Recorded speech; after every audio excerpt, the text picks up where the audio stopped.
close attention. I'm only going through this once. All right, let's start with Genesis chapter 10. And we're going to begin at verse 6. Genesis 10 and verse 6. Wait, before we begin, though, the name Africa. Now, we all know where it originated from. Who can help me here? Aquila. It's a white Roman general named Leo Scipio Africanus. Very good. That's Queen's Camp? He said, Leo Scipius Africanus. Write that down. Now, let me go back to Queen's Camp. Aquila, I'm going back to you now since you answered that question. He became known, his name was put on, I don't want to give the answer. Who did he conquer? He conquered Hannibal. Very good. During what war? You're going good. I'm not sure. You out of the mud. You're right. You're out of the mud, so you good. He has saved you brothers from Atlantic City over there. He's redeemed y'all. He's helped y'all. I don't know. Solomon in the back. Now you bought the heavy artillery. The Second Punic Wars. The Second Punic Wars. Punic. Very good. Very good. You brothers write that down. What scripture proves that the white man puts his name, that he names continents after himself, names lands after himself? Jerron got his hand up. Let me hear Jerron. I'm surprised your hand is up. Let's see what you got.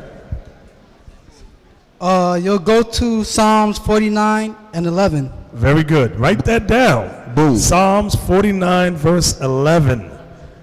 Isaac, can you read that for us? Psalms 49 verse 11 so we can all be edified. Psalms chapter 49 and verse 11. Their inward thought is that their houses shall continue forever, and their dwelling places to all generations. They call their lands after their own names. So when a white man conquers a land, he puts his name upon the land. That's where the term Africa, the name Africa, came from. Leo Scipius Africanus. So now, let's go to Genesis chapter 10, verse 6, Isaac. Genesis chapter 10 and verse 6. And the sons of Ham, Cush. Now the name Ham, I want you to listen very carefully. The name Ham, or Hamitic.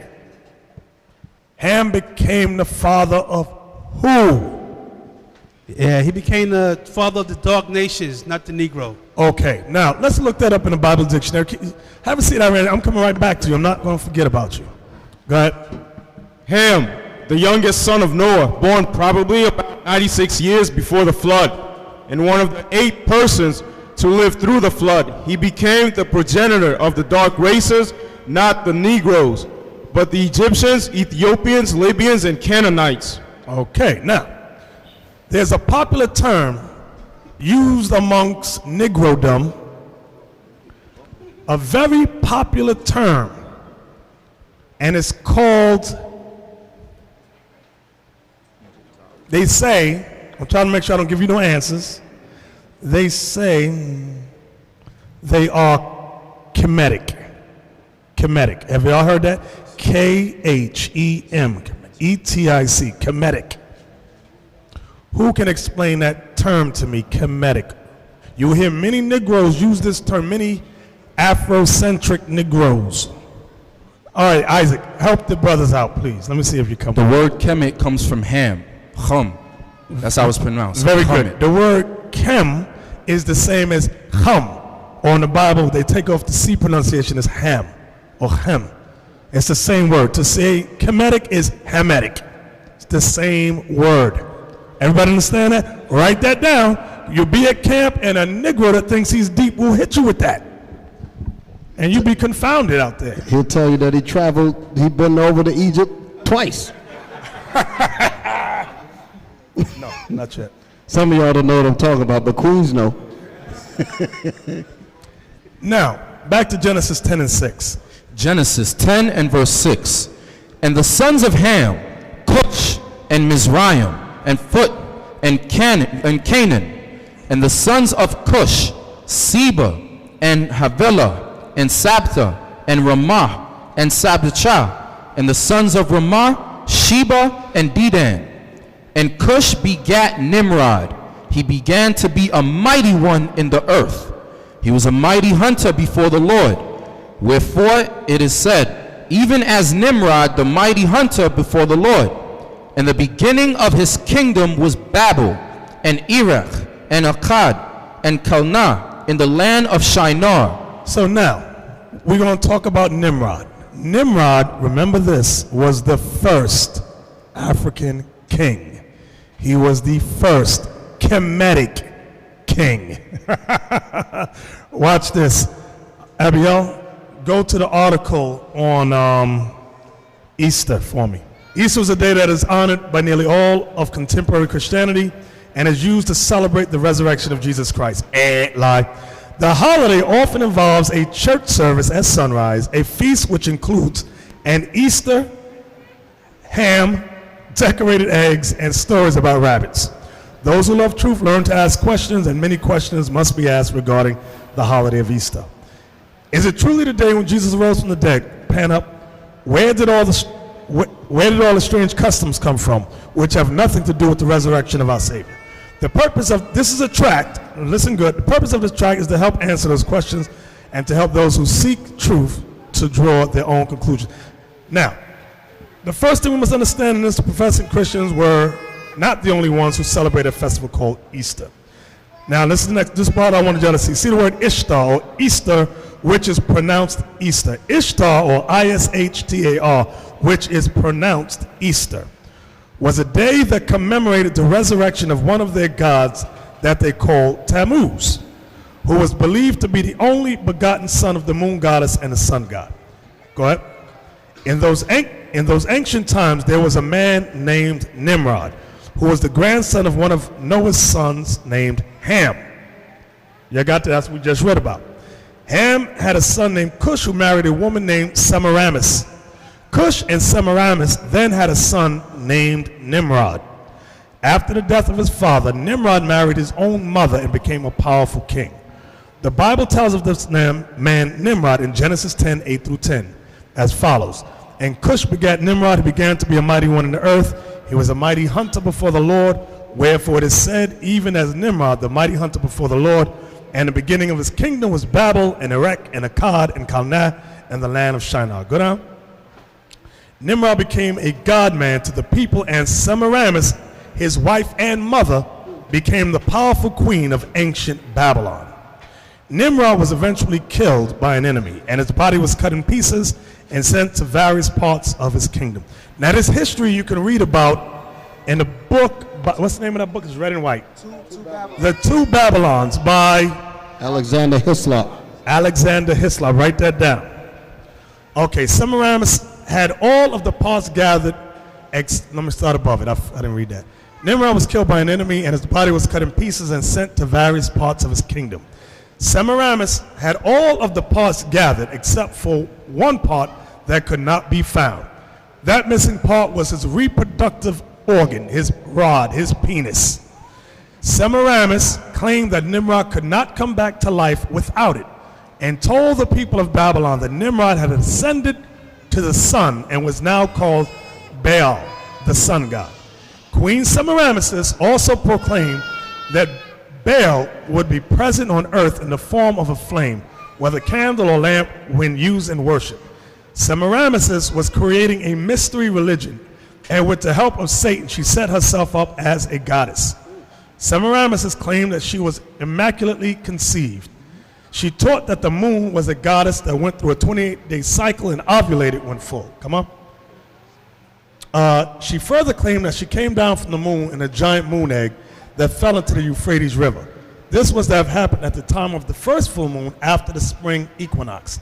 Semiramis became known as Ishtar, which is pronounced Easter, and her moon egg became known as Easter's egg.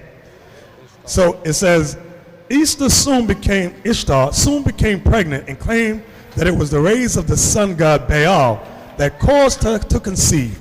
The son that she brought forth was named Tammuz. Tammuz was noted to be especially fond of rabbits, and they became sacred in the ancient religion because Tammuz was believed to be the son of the sun god Baal. Tammuz, like his supposed father, became a hunter. The day came when Tammuz was killed by a wild pig. So now, I want to pause there just for a second. Well, let's go down. Let me for a second. Queen Ishtar told the people that Tammuz was now ascended to his father Baal, and that the two of them would be with the worshipers in the sacred candle or lamp flame as the Father, Son, and Spirit. Notice the three. Ishtar, who was now worshipped as the mother of God and queen of heaven, continued to build her mystery religion. The queen told the worshipers that when Tammuz was killed by the wild pig, some of his blood fell on the stump of an evergreen tree, and the stump grew into a full new tree overnight. This made the evergreen tree sacred by the blood of Tammuz. So she also proclaimed a 40-day period of time of sorrow each year prior to the anniversary of the death of Tammuz. Let's go to Ezekiel chapter 8 now, briefly. Ezekiel chapter 8, verse 14. Y'all listen up now. Ezekiel chapter 8 and verse 15. Then said he unto me, Hast thou seen this, O son of man? Turn thee yet again, and thou shalt see greater abominations than these. And he brought me into the inner court of the Lord's house. And behold, at the door of the temple of the Lord, between the porch and the altar, were about 25 men, with their backs toward the temple of the Lord, and their faces toward the east. And they worshiped the sun toward the east. Jump down to verse 14. That's what I really want. I'm sorry. Verse 14. Then he brought me to the door of the gate of the Lord's house, which was toward the north.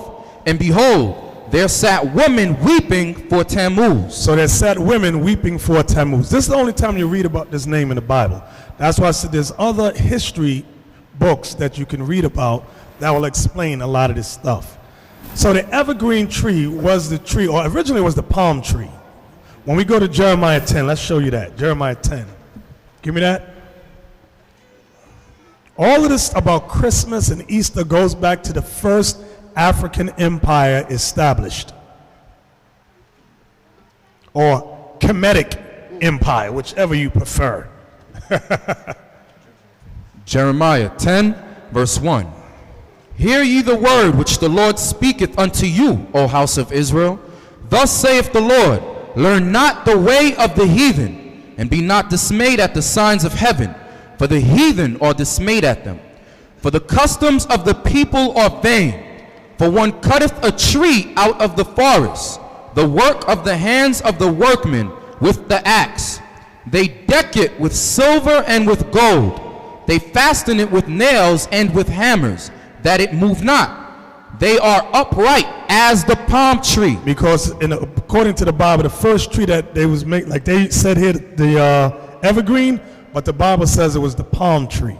Go ahead. But speak not. They must needs be born. Meaning they must needs be carried. So all of this goes back to the first African empire that was established. Many of the customs that our mothers and fathers celebrate, America's very crafty and wise in all that they've done to deceive our people. Let's go back to Genesis 10 briefly. And verse 8 again. Genesis 10 and 8. Genesis 10 and verse 8. And Cush begat Nimrod. He began to be a mighty one in the earth. He was a mighty hunter before the Lord. When it says he was a mighty hunter before the Lord, it's referring that he was a hunter of souls. A hunter of souls. This religion that they were establishing, he was bringing all people into it. Go ahead. Wherefore it is said, even as Nimrod the mighty hunter before the Lord, and the beginning of his kingdom was Babel. Babel, that's where you get the term Babylon.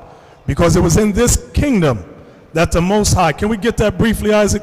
When the Most High smote the languages in Genesis 11. Let's get that. 11 and 1. Genesis 11 and verse 1. And the whole earth was of one language and of one speech. So back in the past, the entire earth was of one language and one speech. Everybody spoke the same dialect, and they pronounced all the words the same. Go ahead.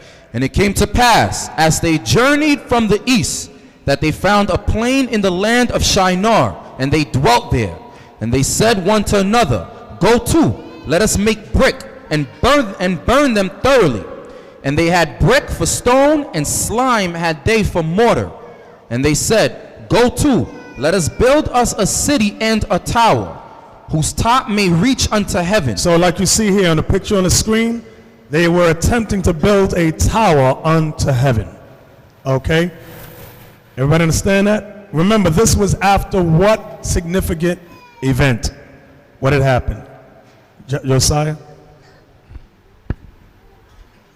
The Most High flooded the whole earth, leaving only Noah with his 3 sons and their 3 wives. Exactly. That's what had happened. So now, these cats that we're reading about said, listen, let's get us a name. Let's build a tower up to heaven.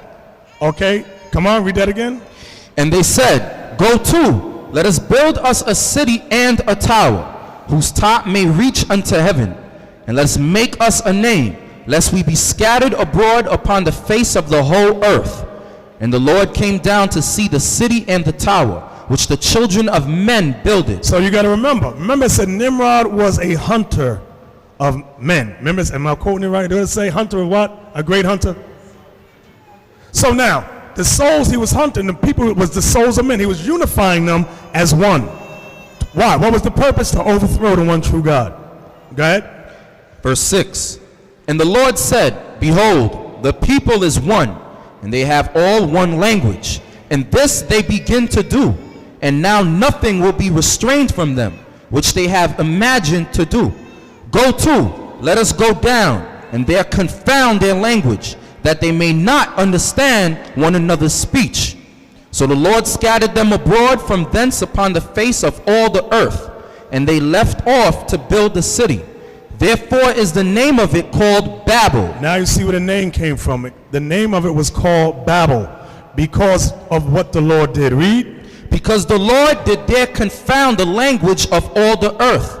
And from thence did the Lord scatter them abroad upon the face of all the earth. Now go back to Genesis 10 and let's look at that again. Genesis 10 and verse 9 and 10 again. Genesis 10 and verse 9.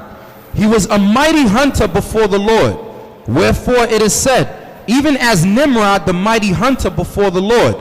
And the beginning of his kingdom was Babel. So that's how you know that it was Nimrod that was setting and establishing this act of rebellion against the one true God.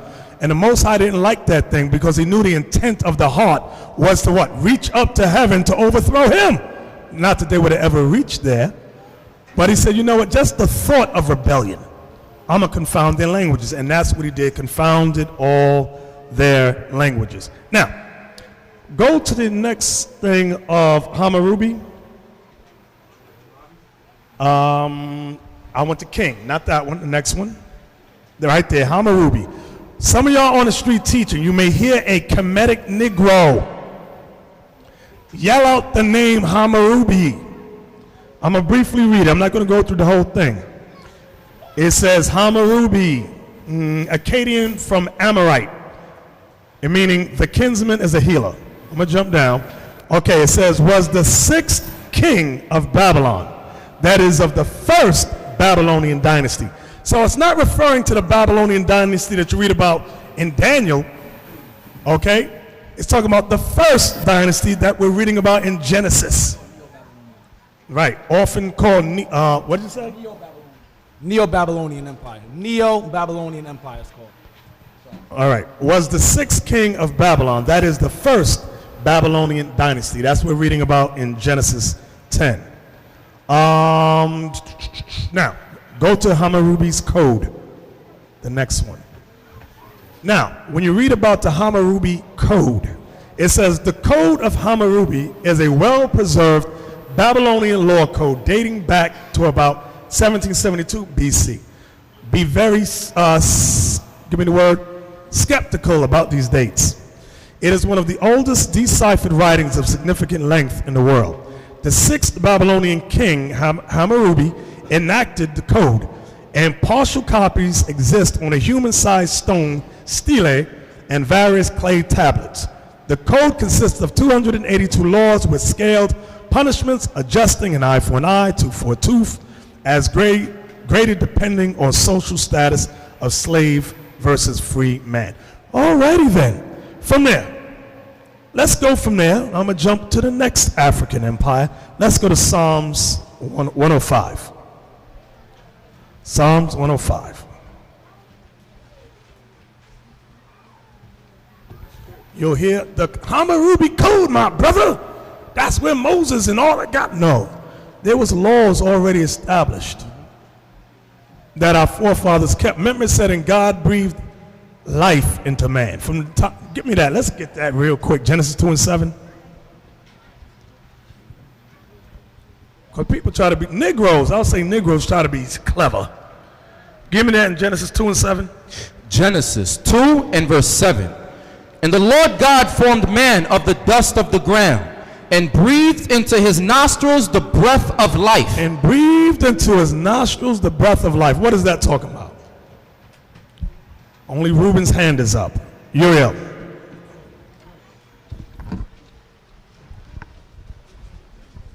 In Proverbs 7 verse 2, it says, keep my commandments and live. So. Right. Keep my commandments and live. Write that precept down. Proverbs 7 verse 2. Keep my commandments and live. So the breath of life is referring to God breathed the law and understanding into Adam. Okay? That's what happened. Now, let's go from there. Where did I say go?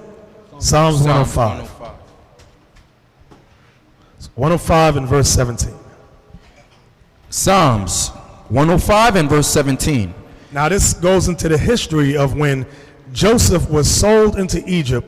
His brother sold him to some Ishmaelites who sold him to the Hamites in Egypt. Come on. He sent a man before them, even Joseph, who was sold for a servant, whose feet they hurt with fetters. He was laid in iron until the time that his word came. The word of the Lord tried him. The king sent and loosed him, even the ruler of the people, and let him go free. Right, because remember, Joseph was in jail for the accusation Potiphar's wife made against him. The false accusation that he attempted to rape her. And Potiphar put him in jail for many, many years. Okay, read that again. Verse 20. The king sent and loosed him. So there came a time when this king sent and loosed Joseph from jail. Okay, why? Because he had a troubled dream and he needed someone to interpret the dream for him. Come on. Even the ruler of the people, and let him go free. He made him lord of his house and ruler of all his substance. Because our forefather Joseph interpreted the dream and he explained that there were going to be 7 years of famine and drought and 7 years of plenty. Pharaoh didn't know what to do. Joseph came up with a plan. He says, listen, you take X amount, a percentage of all the 7 years of plenty and store it up. Not to be eaten, but store it up for when the drought and the famine comes. And Pharaoh observed what Joseph did and set the forefather Joseph up second in command over Egypt, okay, which was called the land of Mizraim. Okay, read that again, Isaac. Verse 21. Now this was in the continent of Ham. Go ahead. He made him lord of his house and ruler of all his substance, to bind his princes at his pleasure and teach his senators wisdom. So Joseph taught the senators or the leaders of Egypt wisdom. So a lot of our people like to glorify Egypt. The Bible says the forefather Joseph taught them wisdom. I want y'all to understand that thing. Go ahead. Israel also came into Egypt, and Jacob sojourned in the land of Ham. See, it's calling the continent the land of Ham. So it's calling Egypt and the entire continent the land of Ham. Negroes call it Chem. Chem. Can we go to one of the, in this book called what's the name of this book? The World of the Bible, by Educational Heritage Incorporated. Oh, look, in Yonkers, New York. It says Yonkers, New York, Philadelphia, Chicago, Los Angeles. So now, Imar. Who was the first African king? Imra. Who was the sixth? Hammurabi. Hammurabi. So I want you to remember that, because you'll be on the street with a dummy who think he's deep. because he'd been to Egypt 2 times and don't know nothing. He went to Egypt with his eyes wide shut. Did it come through? Okay, now this is what's under the picture. Blow it up big, let's go up. It says, Joseph rises step by step through the various offices in the household of Potiphar, Pharaoh's minister. He starts as a slave, then he becomes a successful man, Genesis 39 verse 2. He rises to be overseer of the estate. And finally he is given absolute control of the whole household. So he left all that he had in Joseph's charge, and having him, he had no concern for anything but the food which he ate. The Bible lays special stress on Joseph's jurisdiction over the house and the estate, since these constituted the main property of an Egyptian noble. Now let's go up to the picture. Now this was, see in the top right? That's the forefather Joseph. What color is he? Black. He's black. And you see the people under him are black as well. So this is all well documented in the tombs and the pyramids in Egypt. They got paintings of Joseph in there. Now, let me see where I'm going next. Bear with me a second. Let's go back. No, let's go to Genesis 46. Let's go here. I want y'all to listen good to this. There is, get Genesis 46, Isaac, and verse 26 to 34. Pay close attention. Genesis chapter 46 and verse 26. All the souls that came with Jacob into Egypt, which came out of his loins, besides Jacob's sons, wives, all the souls were 66. And the sons of Joseph, which were born him in Egypt, that was Ephraim and Manasseh were born in Egypt. Go ahead. Were 2 souls. All the souls of the house of Jacob, which came into Egypt, were 70. And he sent Judah before him unto Joseph, to direct his face unto Goshen. So now remember, Joseph had a plan to save our people from starvation and all that. He's told them, I want y'all to live in the land of Goshen, because the land of Goshen was a fertile land in Egypt. Go ahead. And they came into the land of Goshen, and Joseph made ready his chariot, and went up to meet Israel his father to Goshen, and presented himself unto him. And he fell on his neck, and wept on his neck a good while. And Israel said unto Joseph, Now let me die, since I have seen thy face, because thou art yet alive. And Joseph said unto his brethren, and unto his father's house, I will go up and show Pharaoh, and say unto him, My brethren and my father's house, which were in the land of Canaan, are come unto me. So now, remember, the land of Canaan was changed to what name?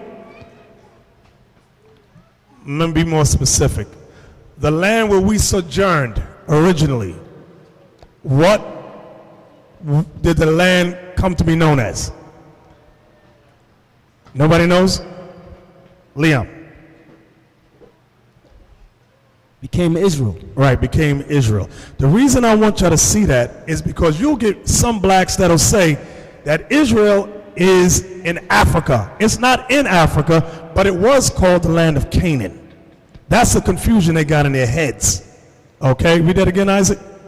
Verse 31. And Joseph said unto his brethren and unto his father's house, I will go up and show Pharaoh, and say unto him, My brethren and my father's house, which were in the land of Canaan, are come unto me. The men are shepherds, for their trade Now I want y'all to listen good to this. This is what I wanted to get to. Read that again, Isaac. What verse is that? Verse 32. Listen good. And the men are shepherds, for their trade hath been to feed cattle. And they have brought their flocks and their herds and all that they have. And it shall come to pass, when Pharaoh shall call you and shall say, What is your occupation? That you shall say, Thy servant's trade hath been about cattle from our youth even until now, both we and also our fathers, that ye may dwell in the land of Goshen. For every shepherd is an abomination unto the Egyptians. Now there's a lot of history in there. For every shepherd is an abomination to the Egyptians. So Joseph, listen good to what I'm saying. The forefather Joseph had a plan. He said, y'all go to Goshen. That's the best land in Egypt. He said, I got a plan. He says, when Pharaoh asks, what's your occupation? Tell them you're a shepherd. He said, because every shepherd is an abomination unto the Egyptians. The Egyptians hated shepherds. That goes back to a history called the Hyksos period. Okay. Right here it says, I have it underlined in blue. Now this is in a book, where's that book? Entitled Ancient Egypt. This is put out by Time Life Books, one of the largest book companies in the earth. Okay? I'm gonna read exactly what it says. Now what page is that? So those of you online, you might have this book. You can order it. Bear with me. So y'all see that we're bringing out the facts concerning the Bible. All of this information is heavy information. There's no need for our people to continue to be mixed up and confused and crazy. Okay, because now you're getting the straight up history. You ain't got to pretend to be a traveler in Egypt. Brothers going over to Egypt and come back dumb as hell. Now you're going to get the real truth here. Come exactly. This is page 54, so write that down if you order this book. It says the first of the great pharaohs of the new kingdom, remember that term, new kingdom, was Amos the first, who expelled the Hyksos and restored to Egypt the boundaries it held in the old kingdom. So now, see the term Hyksos there. When you look it up, Hyksos they have two meanings in many books. One meaning means shepherd kings, another meaning means foreign rulers. The Hyksos were shepherds. They decimated Egypt and conquered it. You got some people that say the Israelites were Hyksos. I'm gonna see who's thinking, you brothers that teach on the street. And a knucklehead Negro will jump up and say the Israelites were the Hyksos. Is that true? The shepherd kings. Listen to the meaning. The shepherd kings. Joel. It's impossible because Joseph wasn't yet brought into the land. The Hyksos was conquered ancient Egypt before Joseph even came into the land. Very good. The majority of the Israelites are still in the land of Canaan. Very good. I hope you heard what he said. Joseph came into the land. Wait, stand up, Joel. I'm going to ask you a question. Because somebody might say, some books say that Joseph came after the Hyksos or during the Hyksos period. How do we prove that both of those statements are wrong? And Joseph came before? They say that Joseph came before. Some books say during the Hyksos. How do we know that that's wrong? Because we just read that they had separated the shepherds for the land of Goshen. So all that was already done before Joseph even got there. Isaac? I didn't say right or wrong for you, Besley. I'm waiting. Verse 34 says that for every shepherd is an abomination unto the Egyptians. That's the answer right there. Remember, Hyksos means shepherd kings. Why were they an abomination? Because they came before Joseph. How did Joseph know their history? Because it was before him. That's why he told his fathers and them, say that y'all shepherds. Because the Hyksos came prior. Now, somebody might say the Israelites were the Hyksos. Israelites were not. Get Genesis 15:13, please. Israel was not the shepherd kings. Here's the proof. Some books say, that's why you got to be careful with these books. If it don't filter through the Bible, it's garbage. Genesis 15:13. Genesis 15 and verse 13. And he said unto Abram, know of a surety that thy seed shall be a stranger in a land that is not theirs, and shall serve them, and they shall afflict them 400 years. Did it say that we should be kings? And they shall afflict them 400 years. We were slaves in Egypt for 400 years. We were slaves in Egypt, in Africa, for 400 years. We were never the kings in there. Never. I hope y'all understand it, because a Negro is dumb. One of those Kemites, what's the name of that movie they got? Color. Hidden Colors. Oh, dumb. They try to say everybody black was us. No, everybody black ain't us. Watch this. Exodus 1:1. The book of Exodus, chapter 1 and verse 1. Now these are the names of the children of Israel, which came into Egypt. Every man and his household came with Jacob. Reuben, Simeon, Levi, and Judah, Issachar, Zebulun, and Benjamin, Dan and Naphtali, Gad, and Asher. And all the souls that came out of the loins of Jacob were 70 souls. For Joseph was in Egypt already. And Joseph died, and all his brethren, and all that generation.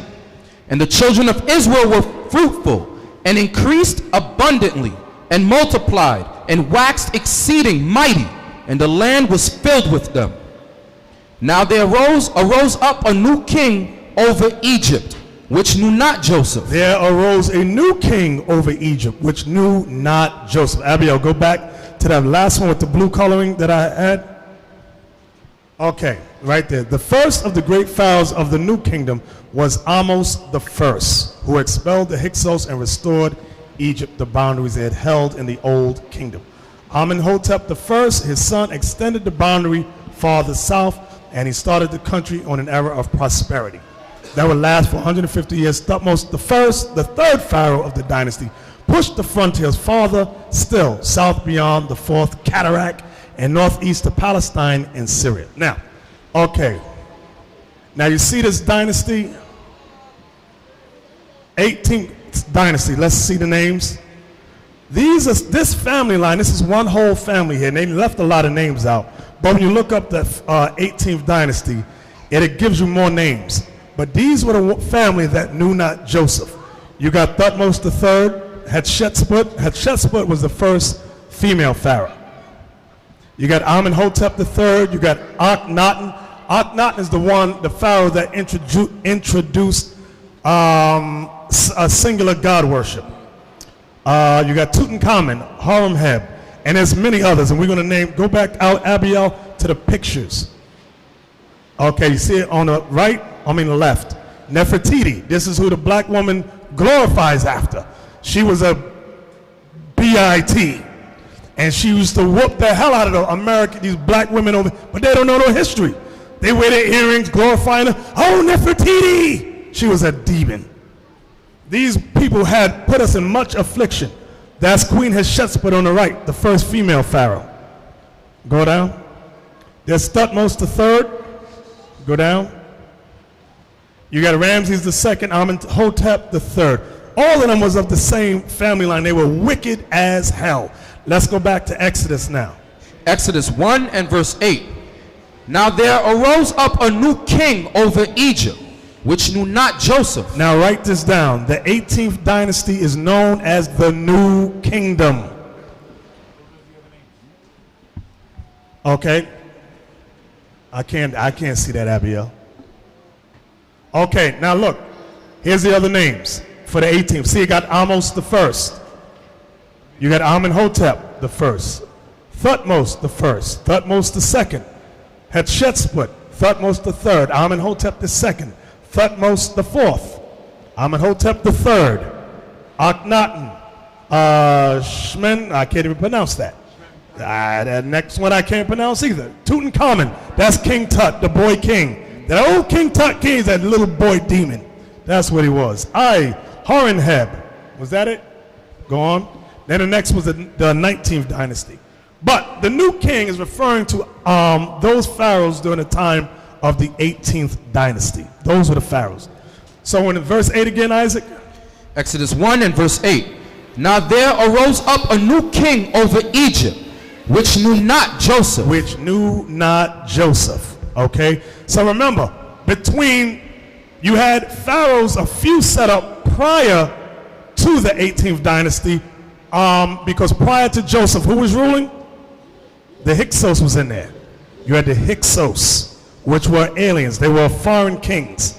They were before Joseph, and Joseph understood the history of how they were expelled. That's why he was able to tell his father, tell this current pharaoh that you're shepherds, because they won't want to sit with you. They don't want to be with you. They'll let you stay in the land of Goshen. Where we at, Isaac? Verse 9? Yes, sir. Go ahead. Verse 9. And he said unto his people, Behold, the people of the children of Israel are more and mightier than we. Come on, let us deal wisely with them, lest they multiply. And it come to pass that when there falleth out any war, they join also unto our enemies, and fight against us. Bezalel, can you come take a photo of this and email it to us, please? Read that again, Isaac. I'm sorry. Verse 10. Come on, let us deal wisely with them, lest they multiply, and it come to pass, that when there falleth out any war, they join also unto our enemies, and fight against us, and so get them up out of the land. Therefore they did set over them taskmasters, to afflict them with their burdens. And they built for Pharaoh treasure cities, Pithom and Ramses. Write this down. Pithom and Ramses are located in the Valley of the Kings. Pithom and Ramses are located in the Valley of the Kings. Go to the images, Abiel. Okay, this is in one of the tombs. This shows Israelites building pyramids.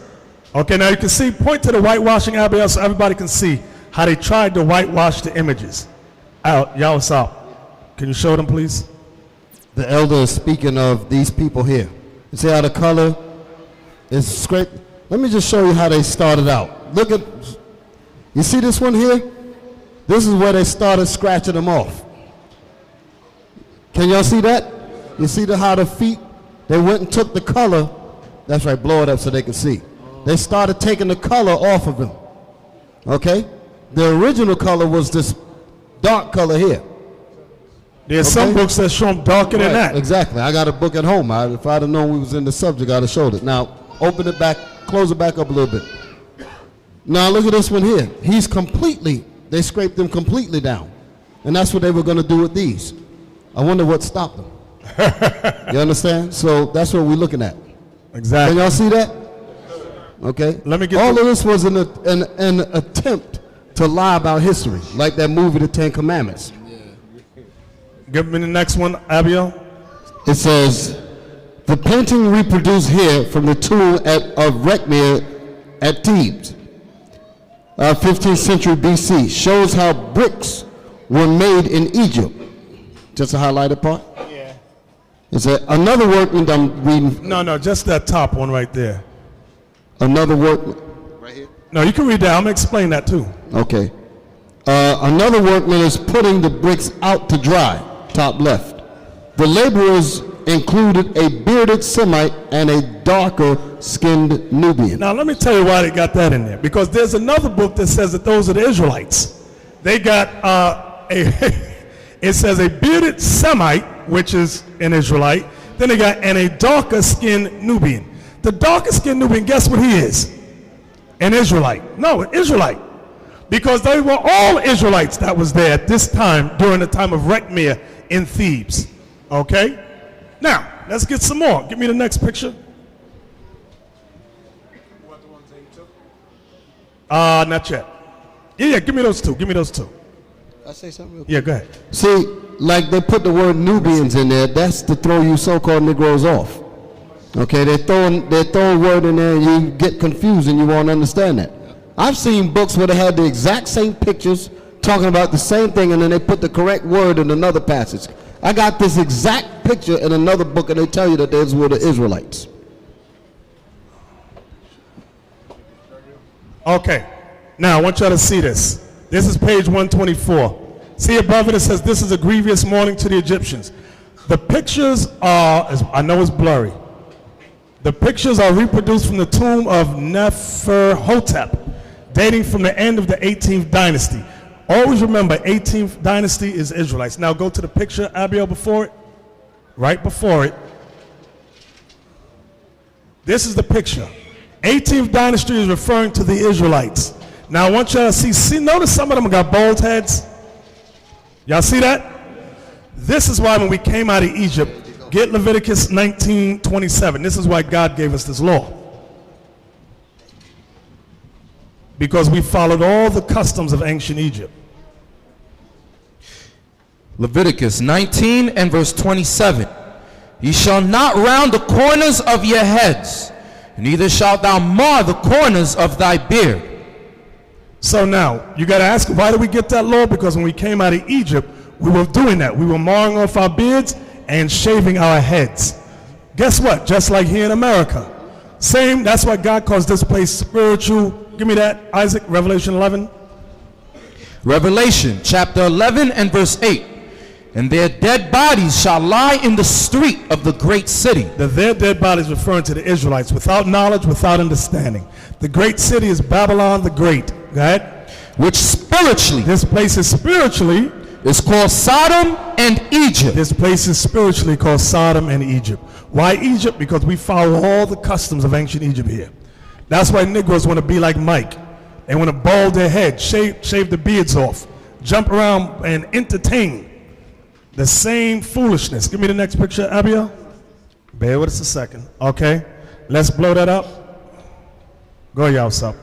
Well, I'll just read it. This right here is showing you about the Israelites that was in Egypt. And what you're looking at is actual relics of those buildings. Let me read that information up under it. Then we'll talk about the picture for a moment. It says, the thousands of war captives who were transformed into slaves made it possible for the Egyptian kings to implement their feats of engineering. Chained captives are shown in these painted clay facing plaques from a building erected by Ramses II. We just got through reading about Ramses II, and the elder was showing y'all the dynasties. So who were the chained captives that was under Ramses? We were just reading that in the Bible. Israelites. So go back to the picture. That's not a Nubian there, so you can understand. That's an Israelite. And look at the color. Look at the lips. Look at the color of the face as compared to the garment. So don't tell me they didn't have color. I need y'all to see this. Can y'all see that? Okay, so this is not a comic book that we're showing you. This is the real deal. Okay, erected by Ramses II, meaning in slavery. Because can you see the yoke of iron on their neck? Go back at it again. Look at that iron collar that's on their neck. That's the same type of yoke of iron that America put on us here. Very similar. There you go. Right there. There you go. How you like that? So we're reading about ancient Egypt, and this is the spiritual Egypt. Can we show look you at the ancient same Egypt exact one again and look at them together, Abiel? Can we do that? That's why God said this place is spiritually called Sodom and Egypt. It's the same type of yokes of iron with the hooks at the end. Abiel, point to the hooks on that one. No, not that one. The other one. No, up. Look at the hook. What, you thought that was a flower? That was hooks. Okay, now the wording was talking about both pictures, but I just want y'all to take a good look at the pictures so that you can see that these were the Israelites. This were not Nubians. That's why we're reading here in Exodus. It's telling you what it's talking about. It's telling you that these were the Israelites. The Egyptians made the children of Israel serve with rigor.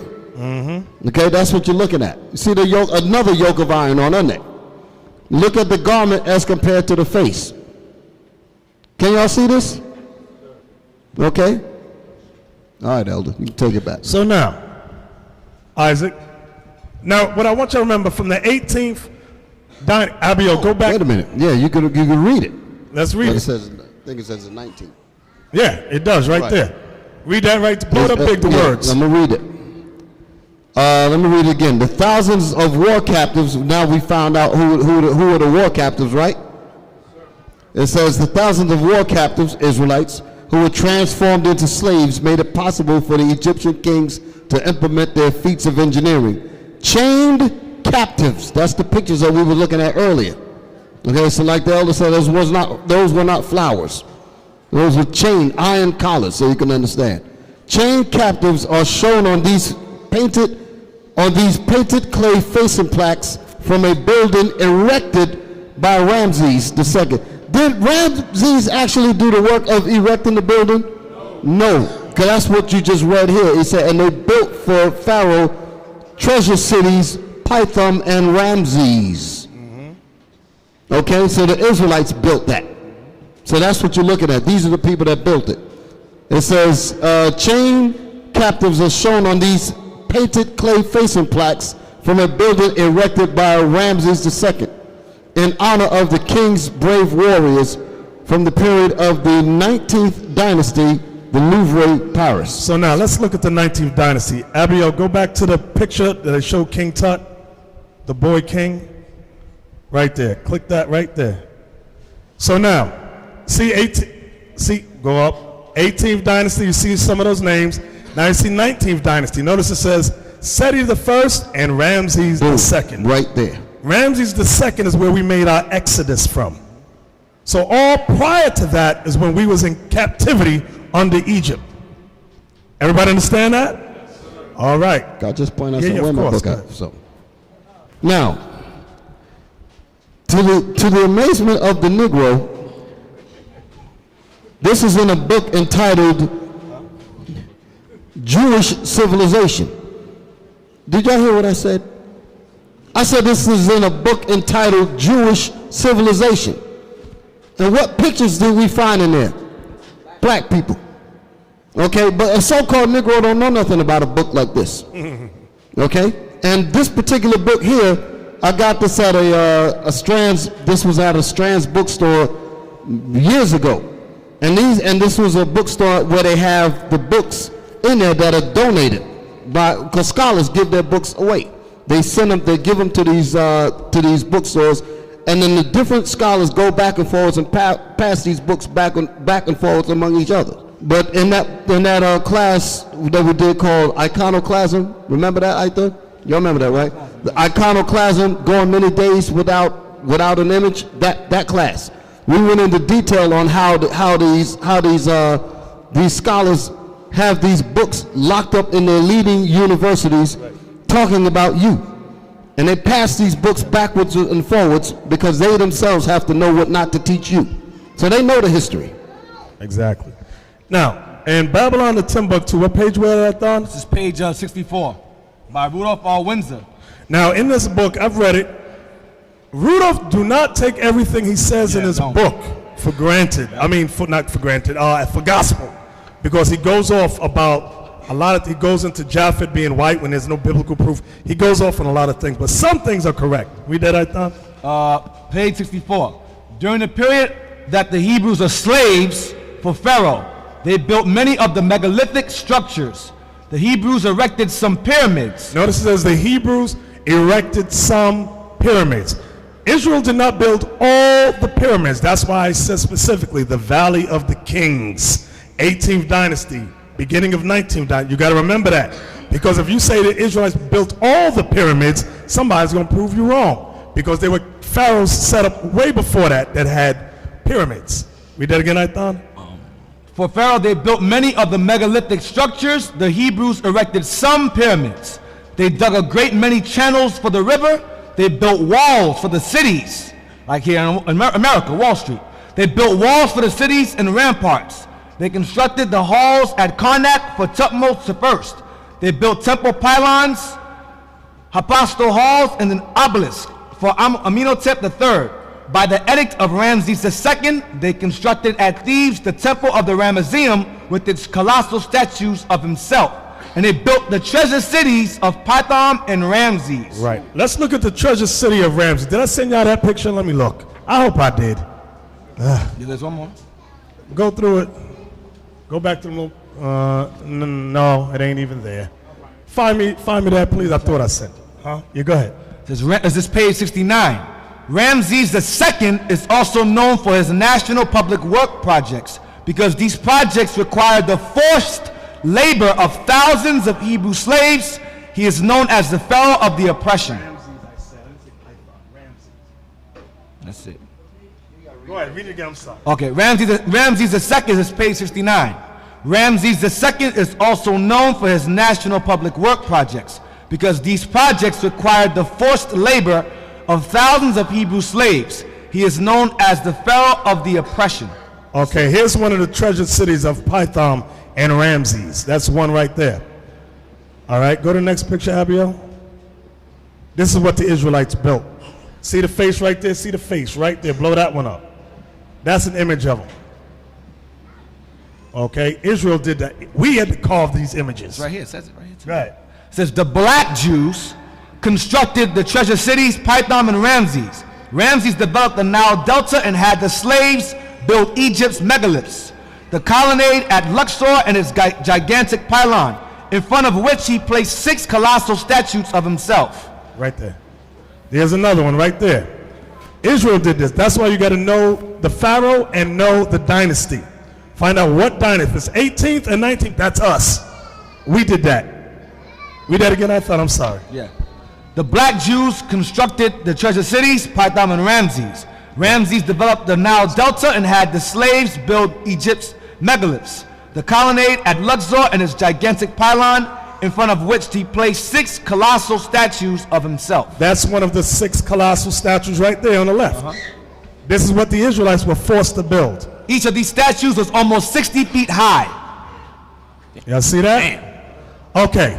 This is King Tut. This is a painting of King Tut. Okay? Do y'all see the people behind him marching? Those are the Israelites. That's why you got to know, like I said before, the dynasties. Because you look at it, oh, those are all Egyptians. No, they're not. Even the people with fanning the Pharaoh. See the bottom, the 2 black ones? That's Israel too. Fanning him. All of them people marching behind him with horns or whatever, Israel. Okay? Wait, let me look at it. Make sure I ain't saying it wrong. Let me see what they're holding. Abiel, tell me what they're holding in their hand. I can't see. Are those weapons? If those are weapons, no, those are not Israelites. Those are weapons and swords. So Israel is right there. Wait, let me go over there. I got to go over there. Here's the pans. Those are pans in their hand. Real high up. Give me your mic. All right.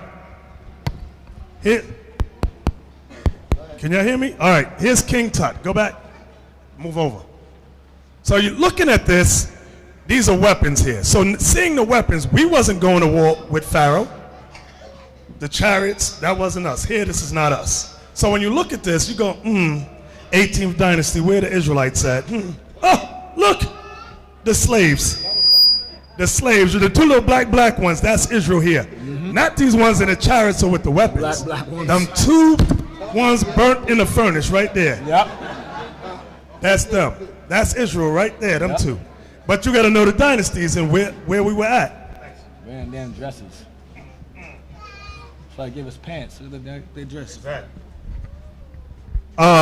Exodus. Yeah, I'm gonna read it. That's why he gave us pants. See, there was a men wearing loincloths. So everything was hanging. He said, you don't wear some pants. Moses said, nah, I want to see that. Y'all don't wear some pants. Get that scripture. Exodus. Come on. Exodus. Tell have Isaac get it. Isaac. Exodus 28, and you know I want. 42. Exodus chapter 28, verse 42. And thou shalt make them linen breeches to cover their nakedness. From the loins even unto the thighs they shall reach. Because in Egypt, the men didn't wear that. They wore loincloths. That's what they wore. So he said, the Most High said, no more of that, you're going to put on pants. You're going to wear pants, breeches from now on. Now you're trying to bring it back now. Egypt again. You got men wearing skirts all over again here in America. You're trying to push that nonsense. Spiritual Egypt once again. Go ahead. And they shall be upon Aaron and upon his sons. The men, the males, not the women, not the daughters. Go ahead. When they come in unto the tabernacle of the congregation, or when they come near unto the altar to minister in the holy place. They were standing at a high altar where everyone could see, everyone's looking under them. Go ahead. That they bear not iniquity and die. You don't want to see their nakedness. That's their iniquity. That you see not their nakedness. Unlike them loincloths they wore in Egypt, we saw everything. So he said, from now on you're going to wear pants. Go ahead. It shall be a statute forever unto him and his seed after him. That's it. So I instituted pants. Right. Let's read this, Abiel. It says, the statues at Abu Simbel are a monument to Egyptian architecture, honor and construction. Pharaoh Ramses II, or Ramses the Great, issued the construction of 7 temples in the Nubian region cut from raw rock. That's what the Israelites did. The temple at Abu Simbel is the greatest of them all. Israel built the greatest of them all. That's what they're saying right here. When they say cut from raw rock, do you know how hard that is? Cut from raw rock. It says work began on the temple early in Ramses II's reign as pharaoh and was completed at roughly the midway point of his rule. Midway because Israel left. 4 67-foot high statues of the great Ramses II are situated at the exterior of the temple. Now, can we get Acts 7 verse 22? Because as you all know, Moses was born, and Moses was the one that Most High chose to lead us out of Africa, out of Egypt. Right, Abiel, blow that up. I want y'all to look inside some of these temples. Look at the paintings on the walls. These are black. What color are they? They are black. And you get some Edomites that think the Egyptians were white. Dumb as hell. And think the Israelites were white. But when you go, can we go back to that, Abiel? But when you go in there, like the Negro that said he went there twice, he did admit that they were all black. And it shows you the pharaohs and their slaves on the wall. Okay? Isaac, where we at? Acts 7 and verse 22. I want y'all to listen good to this. And Moses was learned in all the wisdom of the Egyptians. Read that again. And Moses was learned in all the wisdom of the Egyptians. Abiel, can we get the next picture? Yeah. It said, read it again, Isaac. And Moses was learned in all the wisdom of the Egyptians, and was mighty in words and in deeds. Right. Yes. And when he was I said, now, this is from the book Babylon of Timbuktu. Now, see where it says we? I'm going to start there. It says, we must remember that Egypt possessed institutions of higher learning, and that Pharaoh's palace and temple was the chief center of the educated class. Read that again, Isaac. Verse 22. And Moses was learned in all the wisdom of the Egyptians. It says Moses was exposed to the best Egypt had to afford. Those who think Moses was just an ignorant religious leader are quite wrong. Moses knew the political, social, and natural sciences of Egypt. He learned the religious system, the political system, mathematics, geometry, biology, chemistry, anatomy, foreign languages, law, engineering, and military tactics. That's who Moses was. Read that again, Isaac. Acts 7 verse 22. And Moses was learned in all the wisdom of the Egyptians. So y'all see where the forefather Moses come from. He didn't come from a low life. He came from a prestigious life. Yes. What page was that? Let me look at it. I didn't type it in there. What page is that, Ithon? Bear with us a second. Bear with me. Oh, it's page 67 in From Babylon to Timbuktu. Page 67. Now, yes. So, Elder, Moses didn't hang out in his mom's basement? No, he didn't hang out in his mama's basement. Not at all, not at all. Isaac, read that verse again. Acts 7 verse 22. And Moses was learned in all the wisdom of the Egyptians, and was mighty in words and in deeds. Now notice it said foreign languages there, right? And there it said he was mighty in words. Can you give me that scripture where it says Moses said he was not of good of tongue? That one. Because you get these dummies that say Moses had a stutter. Moses did not study. It said he was mighty in words. Now we're going to get to understanding on this verse. Exodus 4. Exodus 4:10. Give me that, Isaac. The book of Exodus, chapter 4 and verse 10. Remember, he was raised in the house of Pharaoh. When the Pharaohs conquered people, Moses was sent to concourse with them. Watch this. Read that.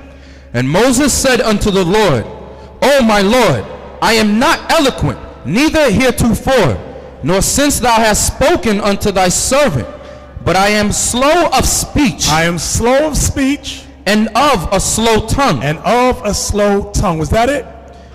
Yep, that's it on verse. So what was he making reference to?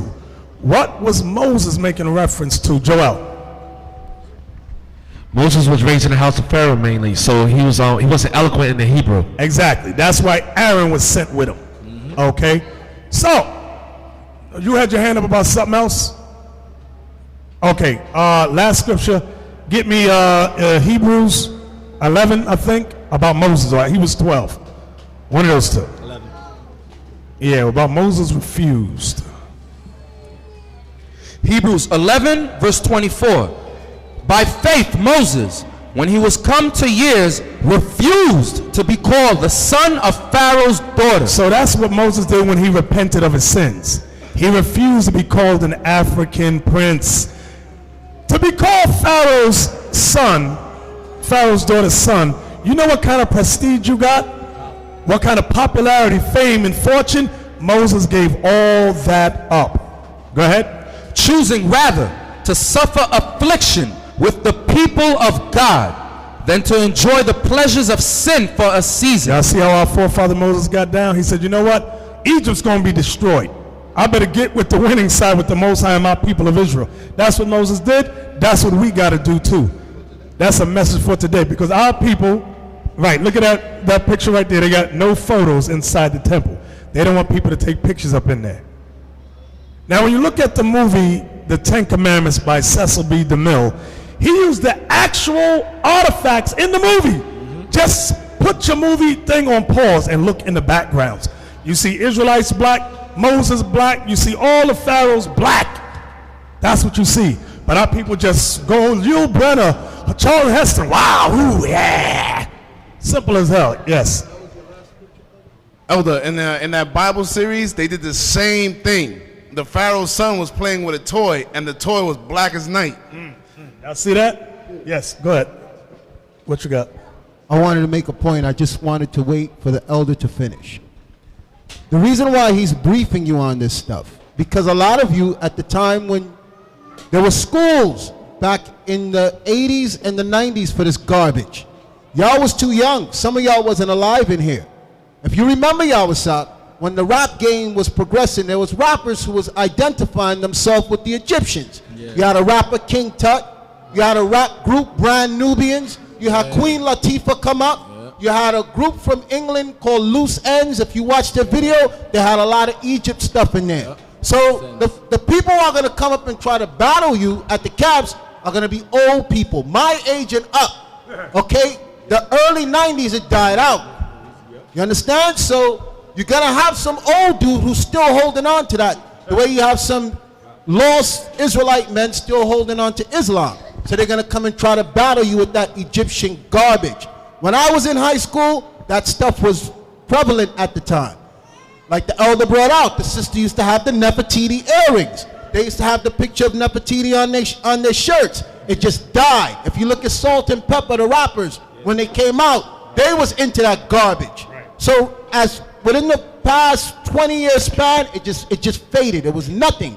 So if you look at the dude that's coming up, you could bring him back to that era and explain to him, Negro, you're lost. That came and went. It was dead. So that's why the elder's bringing it out, because at our time, that stuff, Negroes felt educated because they knew it. Right. But it's garbage. It's nonsense. Exactly. Get that in Exodus 11 and 7, Isaac. Y'all know the scripture, but now y'all got some meat behind it. You understand now? Exodus 11 and 7.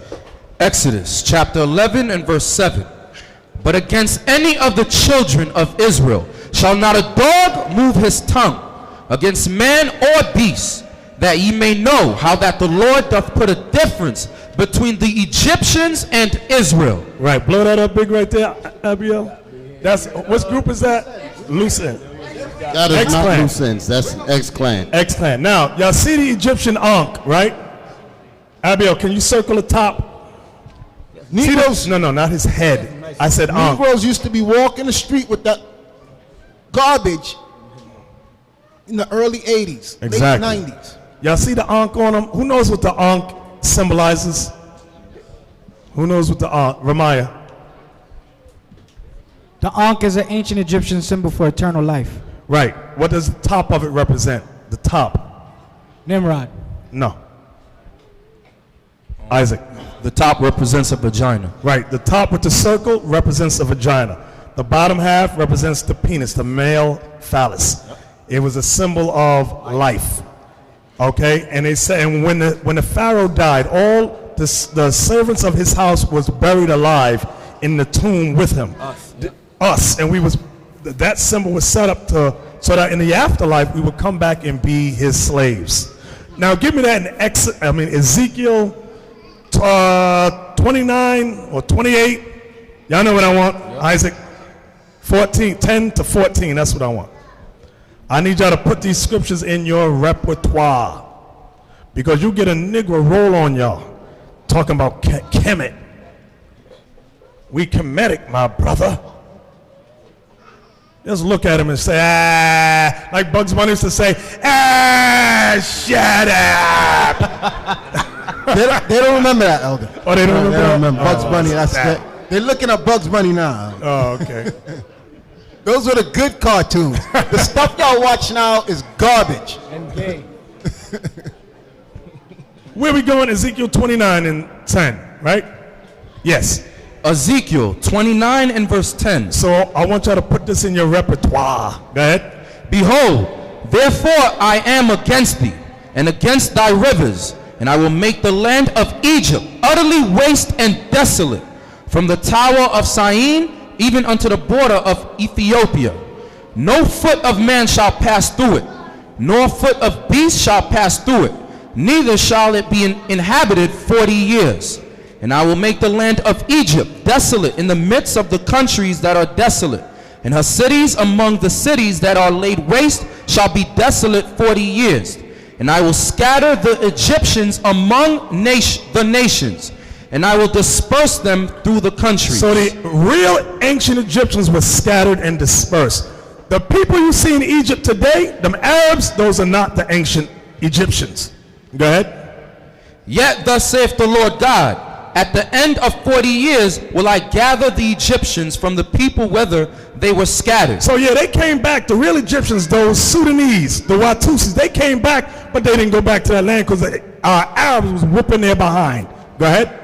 And I will bring again the captivity of Egypt, and will cause them to return into the land of Pathros, into the land of their habitation. Here it come. And they shall be there a base kingdom. You see what God said about Egypt? It shall be there a base kingdom. So what you're trying to glorify Egypt for? It's God said it's a base kingdom, meaning the lowest of all kingdoms. You got Negroes talking about kingdom. Imhotep, my brother. My mother, my godmother always, what's that she always says? Hotep. Hotep. Shalom. You know the reason why a Negro would try to attach themselves to Egyptian and all that stuff? Because he doesn't know who he is. Right. Read verse 15 That's for what them, the problem Isaac. is. Watch this. Verse 15. This is to get to the point you want to hit them with, verse 15. It shall be the basis of the kingdoms, neither shall it exalt itself any more above the nations. For I will diminish them, that they shall no more rule over the nations. You see what God said, prophesied about Egypt? He made them the lowest of all kingdoms. And he prophesied they would never rule over the nations ever again. But Negroes, like you were saying, they try to hold on to something they have no understanding about. The Most High said, you're the Israelites. And he said he set us above the nations. Okay, was there anything I wanted to bring out? I'm going to end it there. Any questions? Yes.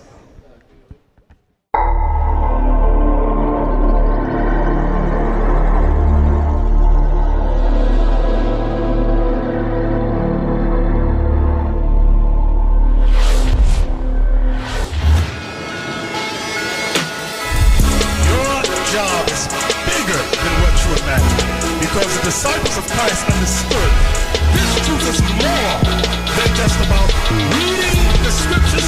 This truth is about action. This truth is about doing. And this is what the disciples showed us. Your job, brothers, black man, Latin man, is to look out after your brothers and sisters that have need.